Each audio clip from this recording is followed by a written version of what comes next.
Bakit nananatiling popular si Miss Julie Vega kahit almost 39 years na siyang yumao or pumanaw? Well, sa tingin ko po dahil unang-unang dahilan, yun nga po, pumanaw siya ng napakabata. Siya ay 16 anyo, 16 years old lang po nang pumanaw. Bukod sa katotohanan na napakaganda po, no? Actually, ang aming Lola Fe naniniwala siya ang pinakamagandang mukha sa showbiz. Dahil yung mukha niya hindi nakakasawang tignan, maganda. Perfect face ang tawag ni Lola Fe namin sa kanya. Tapos, number 2 na dahilan, dahil siya po ay nag-iwan ng magagandang awitin. Meron po siyang plaka. Tinawag itong First Love. Hindi po yata ito na-release man lang ng CD. Na-release po ito sa plaka at sa cassette tape. Pero yung mga 6 na awitin sa plaka, lubhang napakaganda, may impact sa mga tao. Okay? Pangatlo, nag-iwan din siya ng magagandang mga pelikula at mga teleserye. Lalubha siyang nakilala, Annalisa at Angelita. Mga pangalan po niyan. Okay. At pang-apat na dahilan na masasabi ko, siya po ay may magandang imahe na iniwan na pwede maging ehemplo maging ng mga kabataan po ngayon. No? Bibihira po sa isang kabataan ang makadiyos, no, religyosa.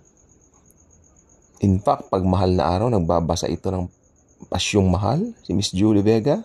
Mahilig siyang bumasa ng Pasyong Mahal at ng Biblia. Tapos, may mga religious activities din po siyang sinasalihan.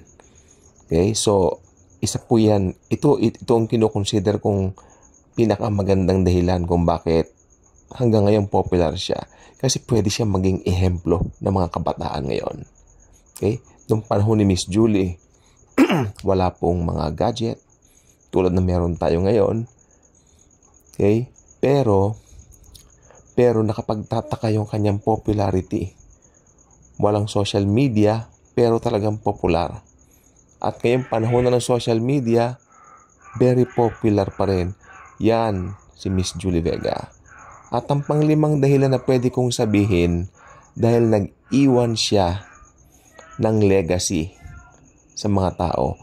Pero, kasama po rito yung mystery. Misteryosa na kamatayan na sinasabi nila. Pero, alam naman po natin na may scientific explanation po ang lahat. Nagkaroon po siya ng isang malubhang karamdaman na very rare during that time.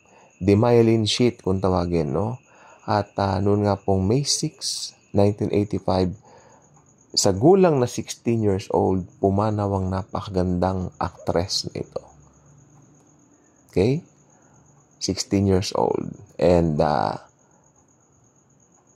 after that, nakita po, nasaksihan ng mga tao, okay, kung gaano po kadami ang nakipaglibing sa kanya. Nagpapakilala lang po na siya po ay isa pong famous na tao noong 1985 at mas lalong naging famous ngayong may panahon na pong social media. Dami ko po nakikita rito sa YouTube na puro Julie Vega, yung mga awitin niya. Okay? So, yan po mga katangian ng isang Julie Vega, no? At isa pong kadahilanan talaga dito ay yung bata siyang namatay. Okay? Siyempre, pag bata ka namatay, forever young. Ika nga nung awitin na po. Kaya ganun. Ang nakikita nating imahe niya, siguro, kung titignan natin yung mga kaedad niya, wag na po tayo magbanggit ng mga edad. Mga damatan na rin. Matatanda na. Pero si Julie Vega kasi, 16 years old forever. Pero, hindi ko rin po maipaliwanag. Marami rin po namang namamatay na artist ng mga bata. Pero iba yung karisma ng isang Julie Vega. Iba yung dating, yung mata niya, walang katulad yung mata niya eh. Ang ganda. Ang gandang tingnan.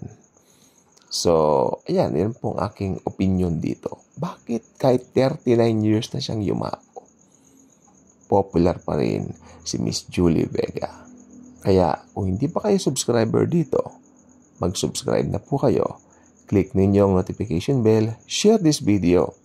Okay? Dahil alam ko, maraming Julie Vega fans ang matutuwa kapag ka napanood at napakinggan ito.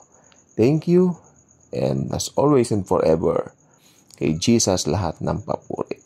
Okay? At natutuwa po ko dahil ang nostalgia, throwback at iba pa ay sa kabila ng meron tayong mga features dito ng kung ano-ano, hindi nawawala talaga dito ang pangalan ni Jesus. Siya po ang bida magpakailanman.